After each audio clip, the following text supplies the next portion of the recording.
I couldn't even remember one line. My brain had other ideas. I straight up blanked out on stage. So I improvised nonsense, confused the cast, and got death stared by my drama teacher. No word of a lie.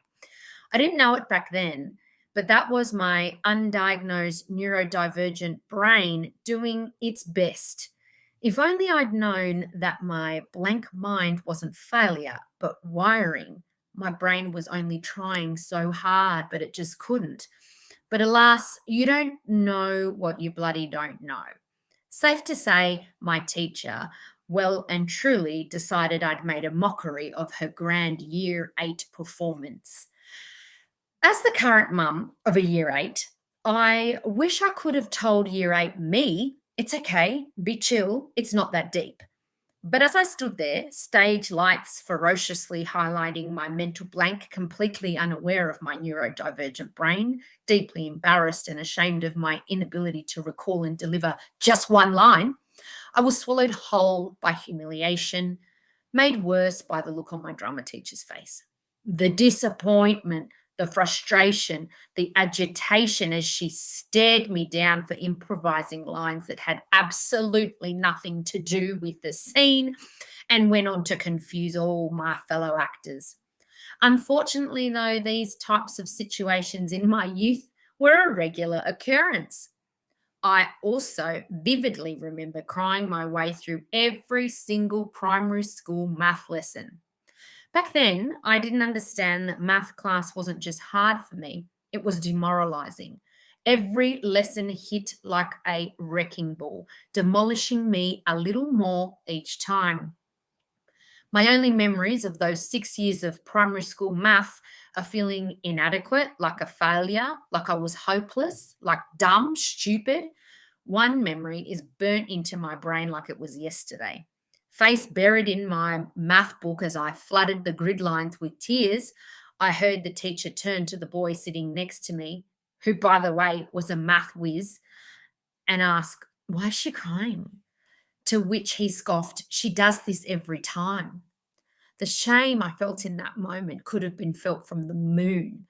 I buried my face even deeper into my workbook as the numbers continued to belly dance across the page.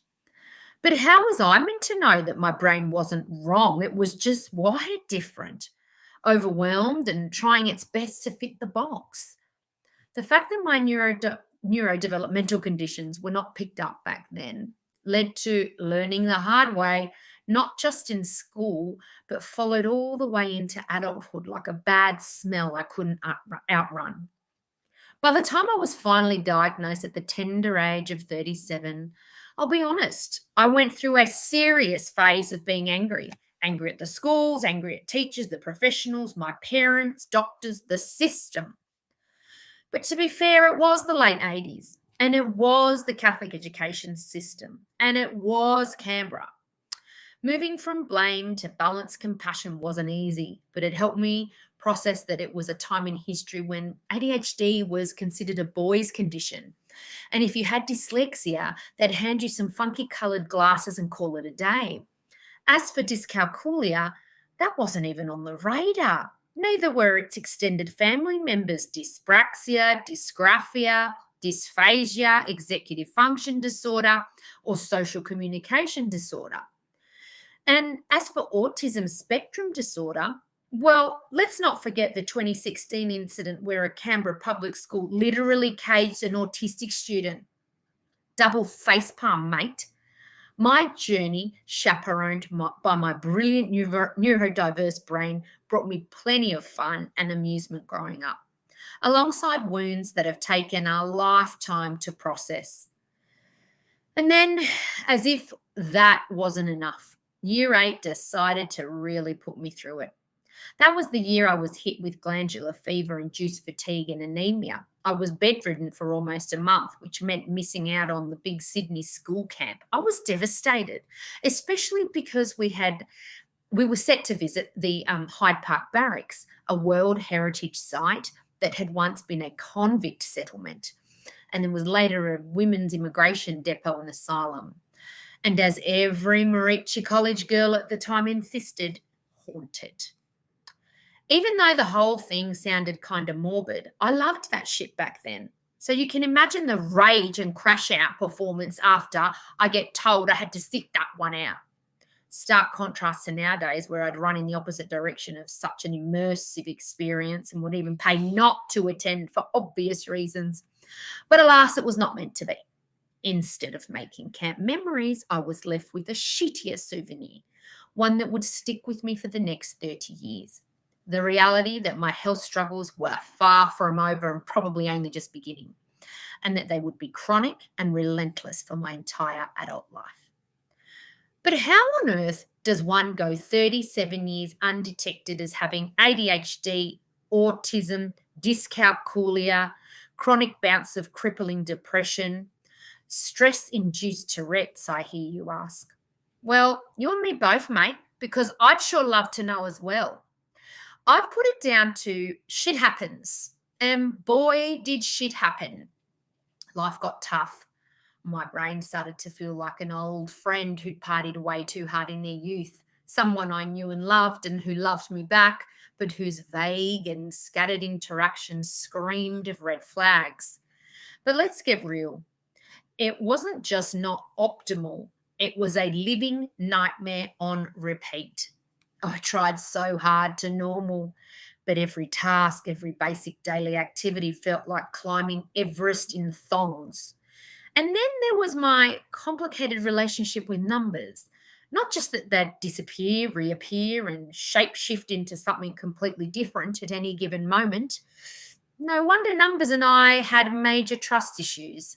They had this nasty habit of making me look like I'd bombed out of maths willingly, like I was someone that couldn't quite make equations make sense, or, ended up labeling me into just dumb. Embarrassing. I mean, even when the world screamed failure, I rarely judged myself, at least not consciously. And as an adult, being able to redefine my version of success has not only helped me change how I see myself, but has also helped me take stock and be grateful for all I've achieved this lifetime, even if it looks different to other people's perception of achievement. The thing is, I wish life for me growing up had been more clear cut, more straightforward, but it wasn't, and life still isn't. I am, at the very least, a complex being. Not only am I neurodiverse, naturally wired for impulsivity and living with physical disabilities for days, but I also have a very complex personal history of failed relationships, unconventional motherhood, a brain that struggles to brain. Oh, and yeah, I was born with a gift of sight too, which for better or worse forms part of who I am. And I'm eternally grateful for that, for sure. My divine wiring does give me some sense of relief, if I'm being honest. Whether I like it or not, being a clairvoyant psychic medium, or oracle as I like to call myself, has shaped every decision I've made earthside, forcing me to examine each part of my life under a cosmic-sized magnifying glass. And while I've often questioned the weight this constant processing places on my brain, I've learnt to accept the joy and uniqueness and to embrace my abilities rather than see them as a burden. I've also developed an unshakable patience for myself when I forget things or don't communicate in a logical, linear way and confuse the fuck out of people by circling back to topics of conversation that had already concluded an hour ago, or laugh at ridiculous things I loudly blurt out when my brain is tired or under stress, that most folks like to call Tourette's.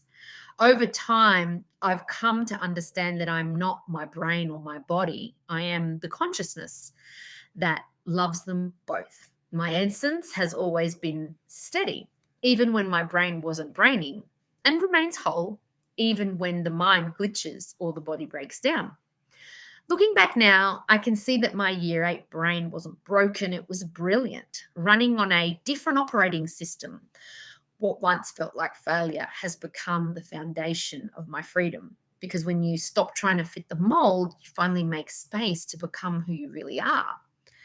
I send a big hug and token achievement award to year 8 me.